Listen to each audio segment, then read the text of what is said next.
Oh my god, guys, I've been trying to get a vlog out about this GoPro Hero 4 Silver for seems like forever now, but I can't get my gear to work. So here we go.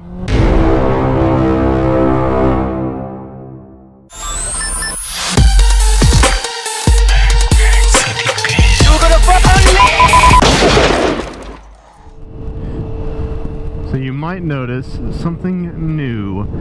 If you watch my vlogs, you'll know this angle looks a lot better. And the reason it looks better is because, well, it is. This is the super view on the GoPro Hero 4 Silver. Now the 3 Plus Black has super view as well, but what I was using before was a 3 Plus Silver. It had wide, which was really good, but it didn't have super view. So I'm going to give you my opinion on the Silver 4 and the 4 series and why I got the Silver as a motovlogger. So my options were stick with the borrowed one that I had and piss my friend off more, or go back to my 3 white, which was just garbage, or I can go get a 3 Plus Black or a 4 series. So the answer was actually pretty clear once I did my research, and here's why I got the 4 Silver. Mainly price. So if you look around and you start reviewing comparisons between the 3 Plus Black and the 4 Silver, you'll see a lot of them saying that the 3 Plus Black is $50 less than the Silver, which was the case a while ago, which it isn't now. GoPro is not making this the 3 Plus Black anymore, so you can't go to GoPro.com and buy it. But you can find it on Amazon, and surprisingly, now it's actually more expensive than the Silver, 4 Silver. At that point, I was like, okay, you know what, the Silver it is. So the Silver comes with pretty much all the same features as the 3 Plus Black, but it doesn't come with the Wi-Fi remote, which in my opinion, don't care. It does come with an LCD screen on the back, not a backpack like you would think, but it comes with it in the back, which is pretty cool.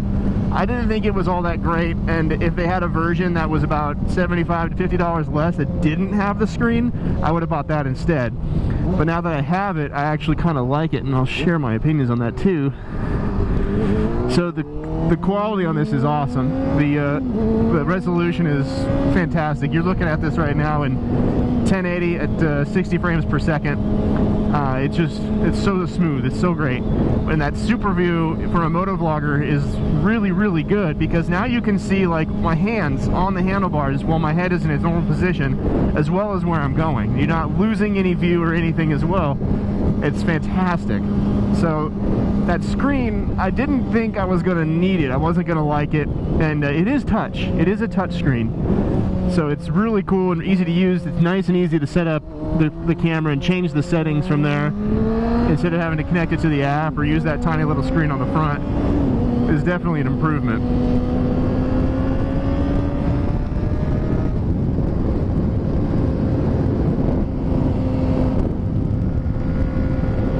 But the best part about that screen is they did a lot of improvements on the 4 to the captures, like the single photo capture and the burst capture. The quality is now better on the pictures, and what the screen ends up doing is it turns it into a very viable camera for still photos, because you can see what you're taking a picture of and see what the picture looks like afterwards immediately, and you can edit the picture, not edit, but you can change the picture or delete the picture and take a new one if you need to. So that makes a huge difference. If you've ever tried to take a picture with a GoPro, you'll know what I'm talking about. So now I can do that, which I've never been able to do before, so that's kind of cool. Not to mention playback. I can delete it straight from the camera. The playback is really good too. You can fast forward, rewind, pause, and the audio is decent. It's pretty cool. I'm glad now that I have the screen. It was worth the money, in my opinion. And really, it was $100 less than the Black. And there's no way on earth I'm going to be shooting in 4K for vlogs, because you can't watch that. I can't edit that. It's just not worth it to me. So the Silver was a fantastic way to go. Now Having said that, there is a major flaw, in my opinion, with the 4 Series that I Googled, and it's not really well known, it's not really out there, but here's the problem. Before, on any other GoPro, to take the video off the GoPro, you would take the USB cable and plug it into the computer. Some people would take the micro SD out and plug that into the computer, but it's the same thing, right? You get a folder that pops up on your desktop, and you can play the files, and if you like them, you can take them and save them, and then you format the disc, and everything goes back to normal, and you continue vlogging, and you're happy, and you're making videos, and it's cool. Now, this new thing they did was, there's like a proprietary system almost, where when you plug it in, it downloads a driver, and you don't have a choice in it, and it pops up a window, and the window says, would you like to import the files, browse, and you have a couple other options that are kind of pretty much meaningless. So I choose browse. I'd like to view in a folder. So the folder pops up and you got your files and it looks normal. I'm like, okay, well, what's this video look like? You double click it to play it, and it fucking downloads. It has to download it into a temp folder before you can play it. That doesn't seem like a big deal, but if you're recording 3 gig vlogs, you gotta wait 30 minutes sometimes before you can actually watch your video. So you have to pull everything off of it and then watch it, unless you want to watch it on the LCD screen, which is pointless if you want to see the quality. So it really pisses me off that there's no way around it. So you would think, okay, we'll just take the SD out, plug it in your computer, but no. It's been formatted into its own bullshit, so you can't do that. It'll pop up that same window when you plug it in. So, unfortunately, my vlogs now, if I use this, will be a lot more spread out, because I cannot open these while I'm at work and view it in the background and listen to it, because I have very limited space on my work computer. I just can't do that. So it's a much more hassle, and it adds a lot of time to your editing and your trimming and everything, and it's just, that part really frustrates me. And the other issue I've had is with the app connectivity. I somehow got it to connect to the app. I have no fucking clue how I pulled it off. It was way too confusing compared to all the other GoPros that I've used, and it works somehow, and it's still spotty. I don't know how, if I had to change it, I couldn't.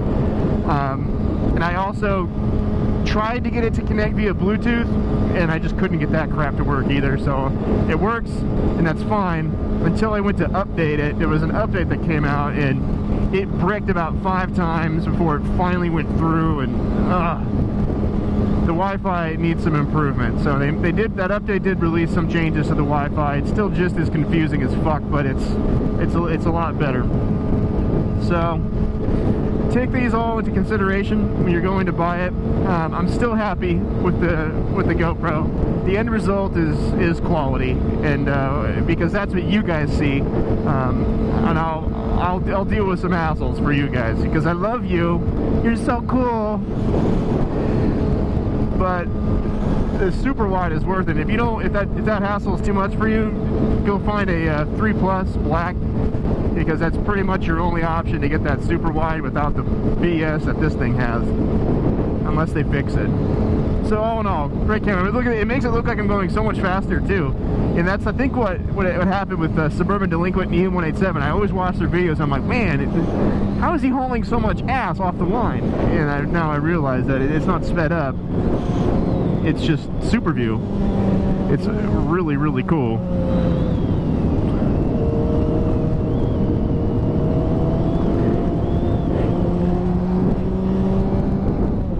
And since I have an idea of what you're looking at, I almost feel like Suburban Delinquent or EM187. I feel like him now. I can almost do like the finger guns. No, I can't. I'm not cool enough. Anyway, thanks for watching. If you're not a motovlogger and you found this because of the GoPro issue, a lot of these things are pretty universal. It's not only motovlog specific. So, and if you like my stuff, there'll be plenty of it coming out. So go ahead, subscribe, like, comment, share, add feedback. And if you have any questions, I'd love to answer them. And if you would like to try something with the camera and you'd like to see it, I would totally do that as well. So leave your suggestions and everything in the comments below, and I'll talk to you guys later. Peace.